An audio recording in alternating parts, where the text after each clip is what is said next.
السلام عليكم. بسم الله والصلاة والسلام على جميع الأنبياء وكل من تبعهم بإحسان إلى يوم الدين.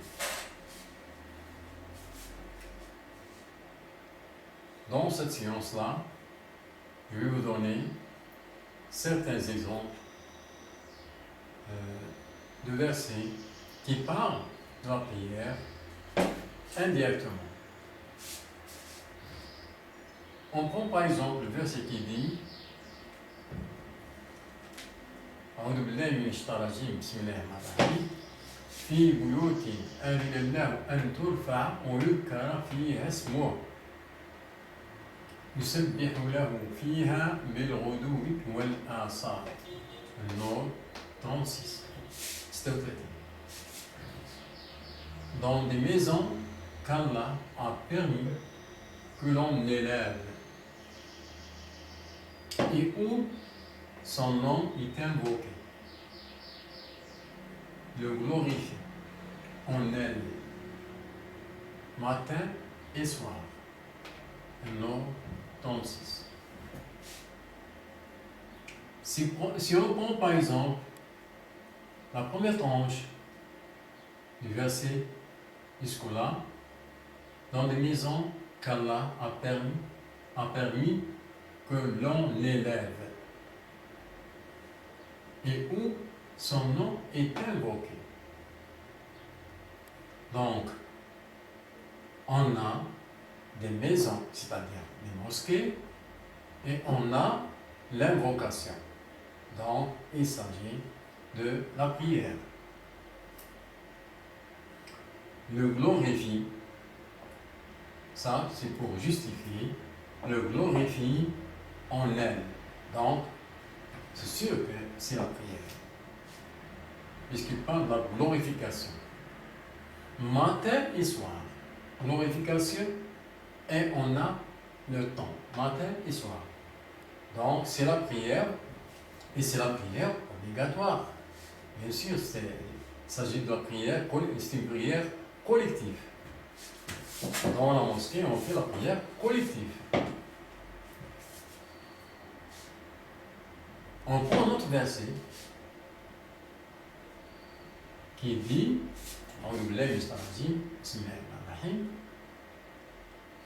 تتجافى جنوبهم عن المضاجع يدعون ربهم خوفا وطمعا ومما رزقناهم ينفقون. Sajda 16. Ils s'arrachent de leur lit pour invoquer leur Seigneur, par crainte et espoir, et ils font largesse de ce que nous leur attribuons. As-Sajda 16. Donc, on comprend ici, ils s'arrachent de leur lit, donc c'est la nuit, pour invoquer leur Seigneur. La nuit, donc, il parle d'un temps indirectement, qui est la nuit, et l'invocation, pour faire l'invocation. Donc, il s'agit de la prière. Et puisque ici, il ne parle que de la nuit, donc il s'agit de la prière surogatoire. Et on voit qu'on n'a pas l'ordre de glorification. Quoi qu'on a une liaison avec la zakat, et ils font largesse de ce que nous leur attribuons. C'est la zakat. Quoi qu'on a la zakat ici liée avec la prière, mais puisque la prière ici, elle est uniquement dans la nuit, donc il s'agit de la prière surogatoire.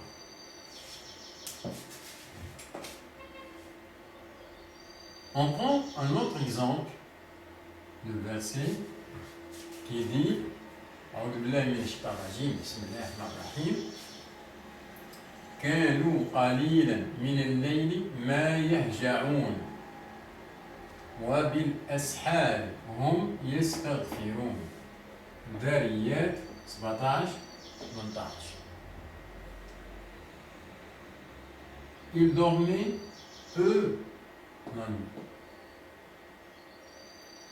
et aux dernières heures de la nuit ils imploraient le pardon d'Allah. Dhariyat 17-18. Donc, ils dormaient peu la nuit. Donc,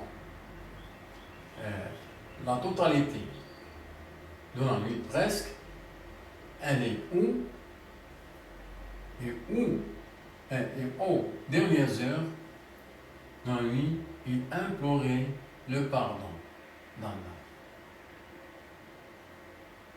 Cette partie-là est dans l'explication de il dormait peu la nuit. C'est-à-dire, la majorité de la nuit, elle passe dans la prière. Et cette prière-là, elle est, si vous voulez, elle est définie comme étant les dernières heures de la nuit. Et aux dernières heures de la nuit, il implorait. Ici, on n'a pas le verbe ou bien l'acte d'invocation ou bien de glorification, mais on a un autre verbe qui est l'imploration. Il implorait le pardon. Implorer le pardon, qui veut dire, on a l'imploration du pardon liée avec un temps. C'est aussi là, il s'agit de la prière. C'est pour ça que j'ai pris cet exemple-là, pour vous donner comment qu'on a la forme de prière sur plusieurs versets. Et c'est comme ça qu'on comprend de quoi il parle et de quelle prière. Est-ce que c'est la prière obligatoire ou bien est-ce que c'est la prière sérogatoire? Quand il parle de la prière, par exemple, il parle de maison ou bien de mosquée, c'est la prière obligatoire. Mais quand il parle, par exemple, de la nuit, seulement la nuit, il parle de la prière sérogatoire, comme ici et ici, par exemple. J'ai pris 2 exemples ici. Donc c'est comme ça qu'on comprend les versets qui parlent de la prière. Et de quelle prière aussi? Salam alaikum.